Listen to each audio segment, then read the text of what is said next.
Okay, next question. For the reaction chlorine plus iodine, it gives iodine plus chloride ion. The initial concentration of the molecules are given. What is they asked in the question? The rate of formation. Okay, rate of formation formula, we already know that. First, you just write the equation once again.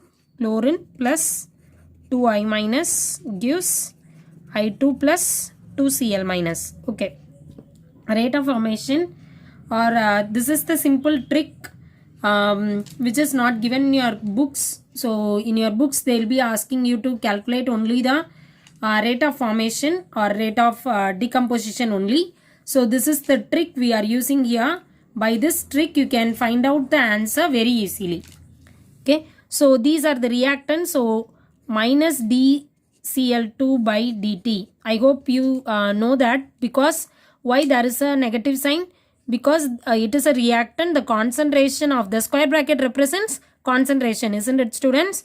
So the negative sign represents there is a decrease in the concentration of chlorine with the time. So minus dCl2 by dt divided by stoichiometric. What is stoichiometric? How many number of equivalents are used in the equation?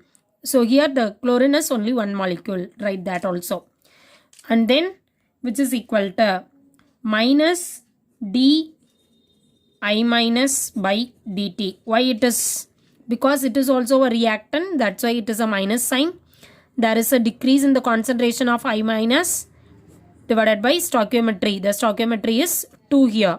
Okay, that's why. Which is equal to di2 by dt divided by 1.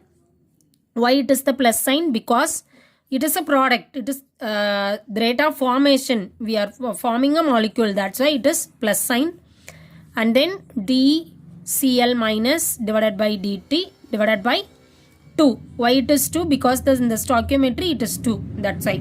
So you just written all these things like that.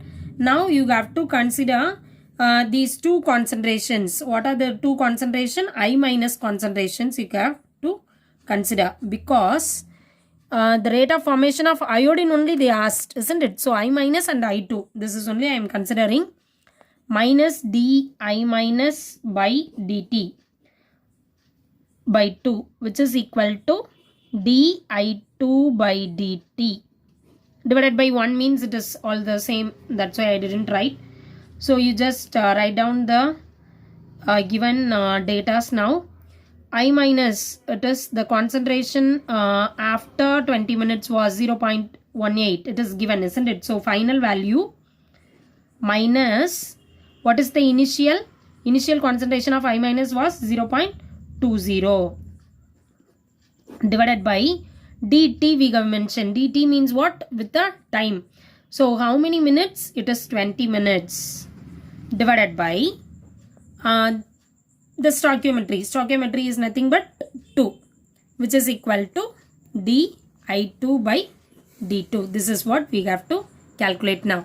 Now if you subtract this, you will get the answer as minus 0.02 divided by 20 into 2, which is equal to di2 by dt. Once again, so minus into minus, it will be plus, isn't it? So 0.02 divided by 20 into 2.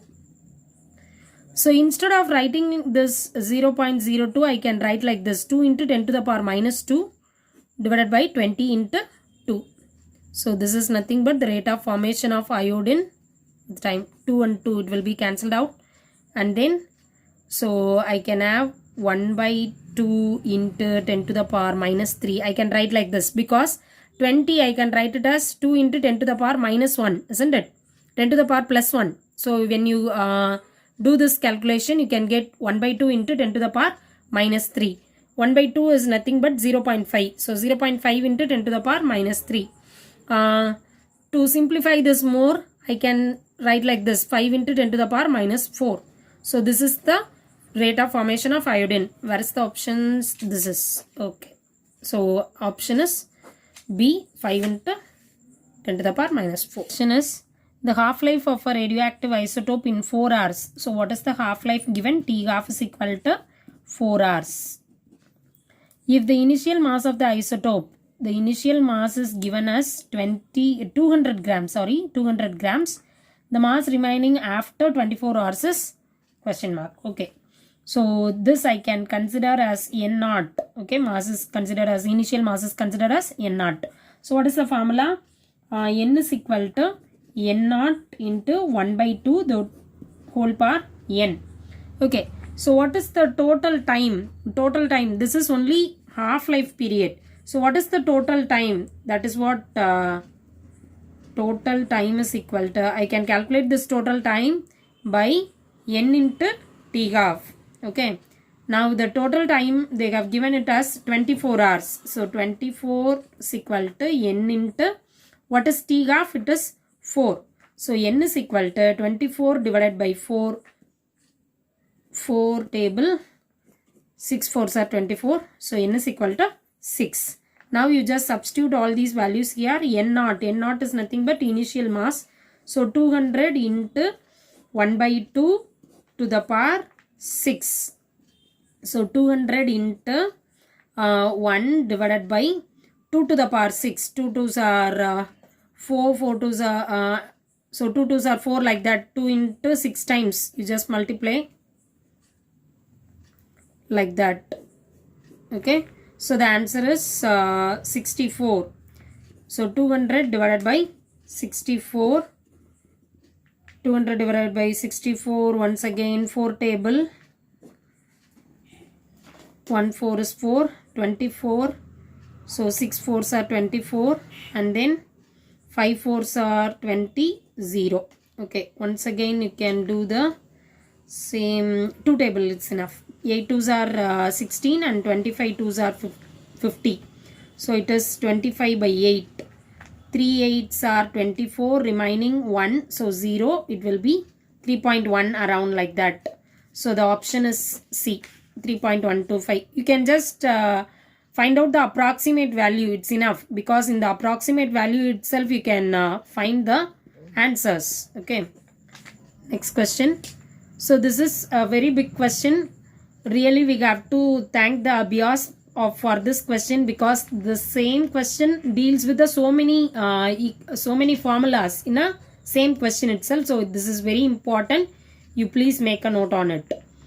The total pressure of a mixture of hydrogen and oxygen, it is 1 bar. So for the mixture, the pressure is 1 bar. The mixture is allowed to react to form water, which is removed to leave.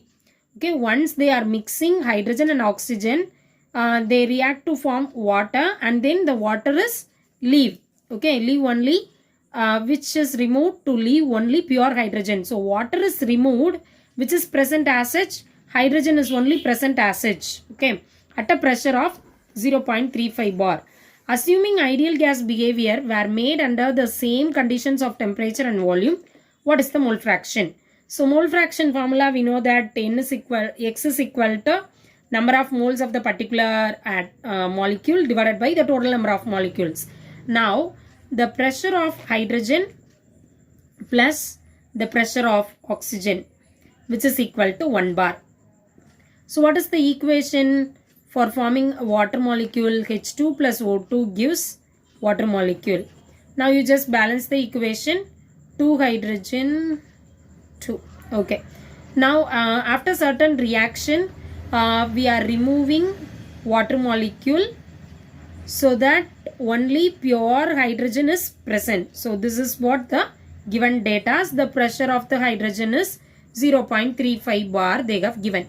So number of moles of hydrogen we have to find out. It is nothing but 2, and then for oxygen it is only 1 mole. Now for the stoichiometric only we can say that it is 2 1 like that. So to find out the number of molecules dissociate and undissociate molecules like that, we have to go with the terms as A and B. So number of moles of hydrogen, it is considered as A, and then number of moles of oxygen is considered as B. So if 1 mole of water dissociates, then I can say that 1 mole is nothing but from this 1 mole, X is the degree of dissociation. So degree of dissociation you might have learnt in your 12th standard. So X mole of degree of dissociation. If it is 2, if the stoichiometry value is 2, then I can say that 2x moles of degree of dissociation.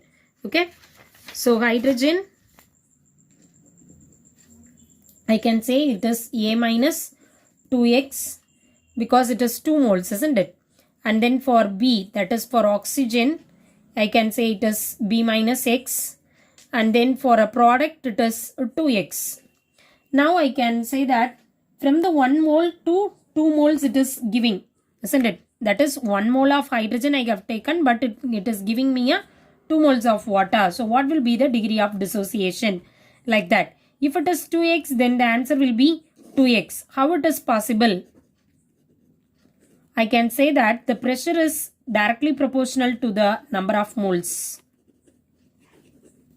If the pressure is directly proportional to the number of moles, then A minus 2B I can write for hydrogen, and then for oxygen it is B minus B, and for water it is 2B.